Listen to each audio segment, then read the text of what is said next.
Deux maisons de retraite mises en cause dans des actualités dramatiques dans la seule semaine dernière, ça fait beaucoup. Ariane Bordery, directrice de celle de Léognan, réagit d'abord au drame mortel de La Rochefoucauld suite à un mégot de cigarette mal éteint. L'ambiguïté se trouve au niveau de la loi dans le fait que le résident peut être autorisé dans le cadre légal à fumer donc dans sa chambre.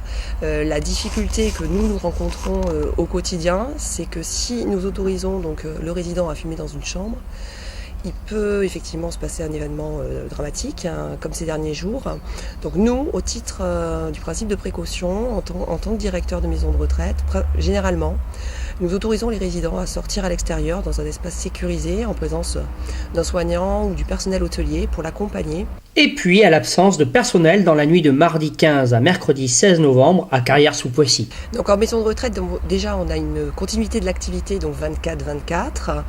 Le personnel de jour qui quitterait son poste, même si le personnel de nuit n'est pas arrivé, pour moi s'expose en tout cas à une énorme faute professionnelle, d'une part. Par ailleurs, le personnel de jour doit informer en temps et en heure la direction ou le cadre de santé d'astreinte de la présence ou pas de la relève de nuit, pour que le directeur, le cas échéant, puisse faire appel, que ce soit à de l'intérim ou à un CDD. Mais en aucun cas, la personne de jour, quelle que soit sa qualification, ne devait quitter son poste et laisser sans surveillance effectivement des résidents. À titre pénal, donc la responsabilité du directeur est engagée à titre personnel, à titre moral puisqu'il représente donc l'institution.